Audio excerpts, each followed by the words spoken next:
Hey, what's up, VC? It's Steve again, Harmless Rebel. I've come to share a little bit of country and metal. Kind of a heck of a mix there, but some of the stuff I've picked up over the last 2 weeks. I had a real lucky score at Goodwill about a week and a half ago. I walked into a Goodwill I hadn't been to before, and they had about 1,000 records there. About 995 of them were garbage, but I did pick up a couple of gems that surprised me. So we'll go ahead and start off with the country. I've always dabbled in country a little bit. I grew up with it. My grandfather was a honky-tonker back in the 50s and 60s, so I grew up listening to him play guitar. My grandmother was in the band with him. And hearing the stories about being a country honky-tonker in the 60s or 50s in Louisiana. For those of you familiar with country music, that's the same era as the Hayride, which is where Elvis blew up, Johnny Cash blew up. It was kind of the junior Grand Ole Opry. A lot of the acts that were really big on the Hayride ended up moving on to the Grand Ole Opry in the later years. So let's get started. This first one. So before we go there, I'm real big into the outlaw country, even the newer alternative country bands I really like. Hank 3, Nick 13, the Bastard Sons of Johnny Cash. Let's see, any of that alternative country, and that's kind of what the outlaw country of the day was. There are some 80s and 90s country acts that I like, but they just don't have the same feel, the same soul, the same storytelling ability, in my opinion, as the outlaws from the 60s, 70s, and 80s, who were, of course, Waylon, Willie, Johnny Cash, and Chris Christopherson. I mean, let's be realistic.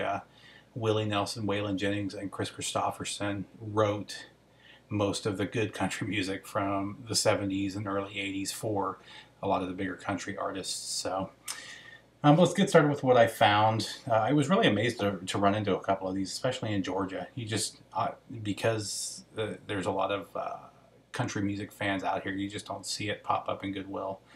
Regardless. The first thing I found was Oak Ridge Boys' Greatest Hits 2. Now, the Oak Ridge Boys is not an outlaw country act, obviously. The reason I got this is it was more my grandmother. She loved the Oak Ridge Boys.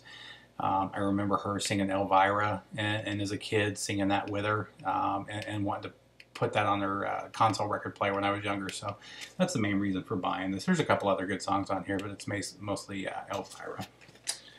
So the next thing I got was these next three blew me away. I was amazed to see these, but first up is Waylon, Lon My Dreams. 1975, huge Waylon Jennings fan. Amazing artist, amazing singer. His son's carrying on the tradition right now, Shooter Jennings, but I picked up Lon My Dreams. Are You Ready for the Country, which is one of my favorite Waylon albums. And Waylon's Greatest Hits. See if you can see that. It's kind of a nice one. Nice picture of him on the back there. Really happy to find all of these. Waylon Jennings and Willie Nelson and Johnny Cash. I never see Johnny Cash out in the wild other than some of the newer stuff that's popping up. But anytime I see any of these, I buy them. These I was kind of worried about. I took a chance with all three of these right here because they are in a little rougher condition. The vinyl itself was it had some light scuffs and scratches and stuff, and I wasn't sure how well it would play, and got lucky. It plays with very little noise. I just did a quick cleaning of them, and they all play amazingly. So, next one I found was Jimmy Dean, Mr. Country Music. This one is another more for nostalgia. My grandfather was a huge fan of Jimmy Dean. I remember him playing Jimmy Dean a lot when I was younger, both on the record player and on his guitar. When was this one?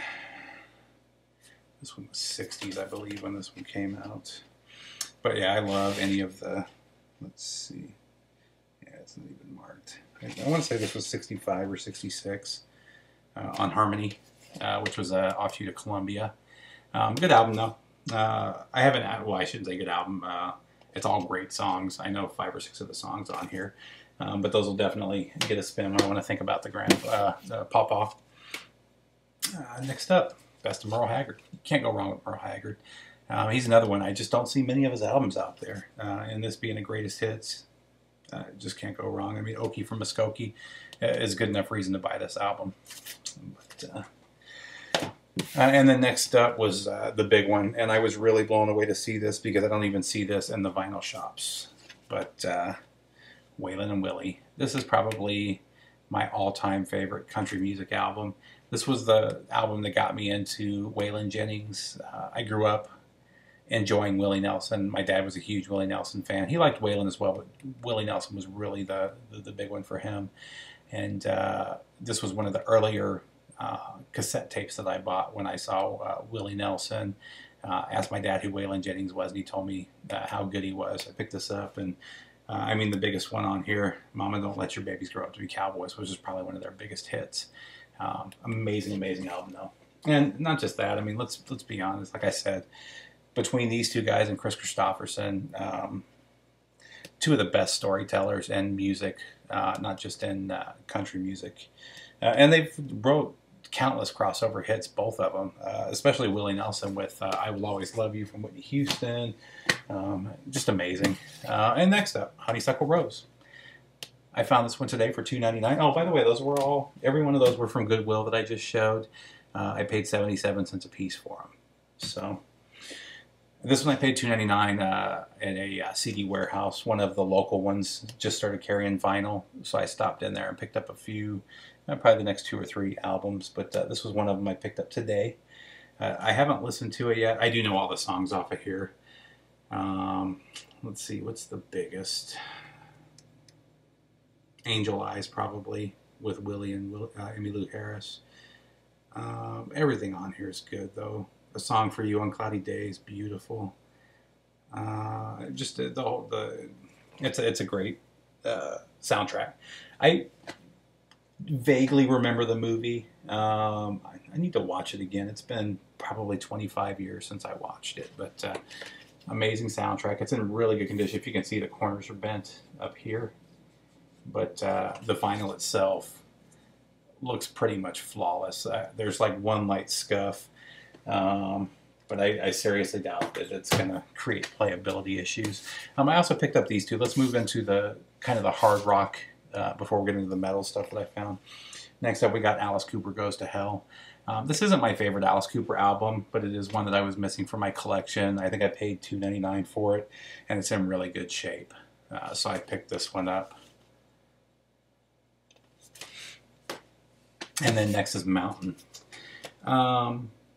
A lot of you probably haven't heard of Mountain, and it always blows me away that everybody knows who Led Zeppelin is, but very few people, even especially guitarists, know who Mountain is.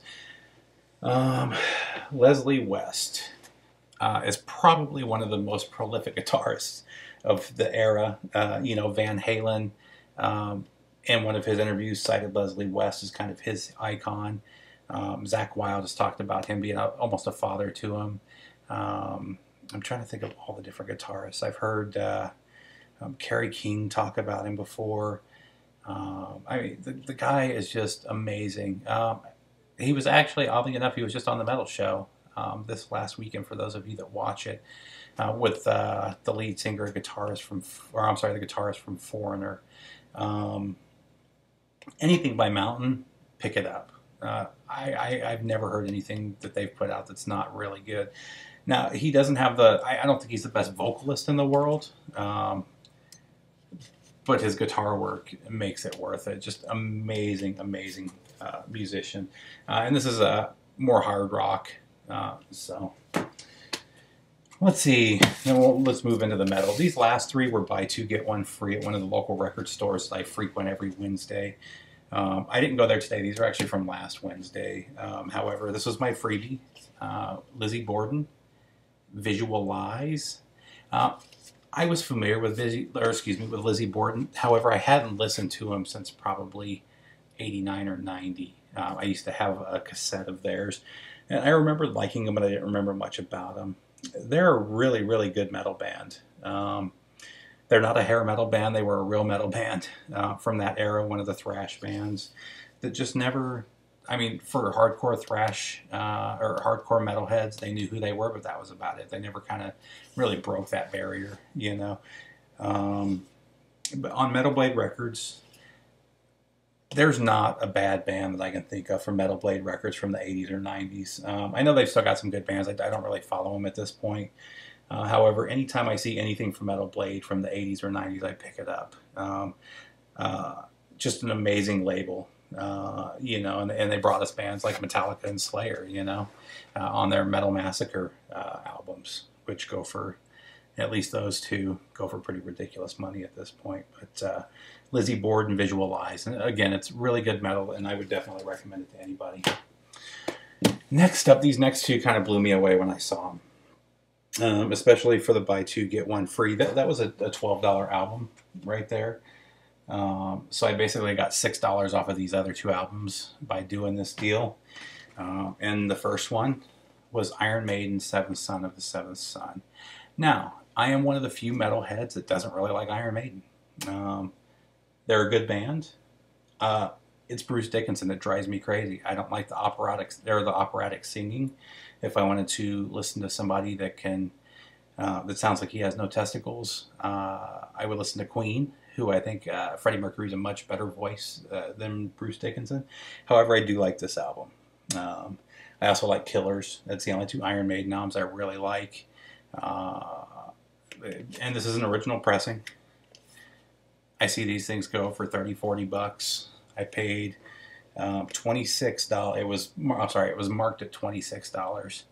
And so I basically paid $20 for it with when you add in the cost of the freebie there. But Seventh Son of the Seventh Son, and this thing is in excellent condition, with the exception of the hole punch in the corner, which just kind of pisses me off. But it is what it is. And this one I was amazed to find. So they had this marked at $22, and I don't think I have ever seen this listed for under $30 in the condition that it's in. Metallica, the 598 EP, Garage Days Revisited. I am not just a huge Metallica fan, especially early Metallica. I'm also a big fan of Danzig, who is covered here with a couple of Misfits covers. This is just such a good album. I've had this a couple of times, never on vinyl. This is the first time, but I have had it a few times on cassette tape and CD. So when I saw this, I snatched it up right away. It's pretty, like I said, pretty blown away by the price. You don't find it for under 30 bucks. So, and I was surprised. I mean, the record store I got this from is Mojo Vinyl, and they've usually got pretty good deals. Usually on par or a little bit more expensive than what you would find on the internet, which I don't mind paying that, you know. But very rarely do you find stuff priced under kind of market value. So I was pretty amazed by both of those finds. And then I also picked up a couple others today, not really metal. And I've had a huge amount. I've got actually 2 stacks like this of some recent Goodwill and thrift store finds. So I'll do another video and share those with everybody. But I just wanted to go through some of the country metal. And then 2 more things that I've picked up. I actually picked these up yesterday, I believe. So No Doubt, Tragic Kingdom. This is the repress. I can't remember when this, maybe this year, maybe it may have been last year, but this is the orange vinyl, the clear orange vinyl. It sounds really good. It sounds really good. I was a huge fan of the ska revival. Not just the ska revival. I loved the two-tone scene. I got into that in the probably late 80s. I hung out with, I had a bunch of friends that were old school punks. And they also were into ska, so I grew up listening to a lot of Madness, the Toasters. I got into Fishbone. So some of the earlier British and American ska bands I really loved. And then when bands like No Doubt and what was the No doubt. And then some of the swing bands, the Cherry Poppin' Daddies, that whole era and that resurgence of swing and ska just really appealed to me. Oddly enough, I just saw the Cherry Poppin' Daddies just recently, about 3-4 months ago here in Atlanta. The other thing I got was one of the major albums that was missing from my Jimi Hendrix collection. And it just came out of, this is the 2010 repress, and I just never see it. I see Access Bold as Love and Are You Experienced all the time.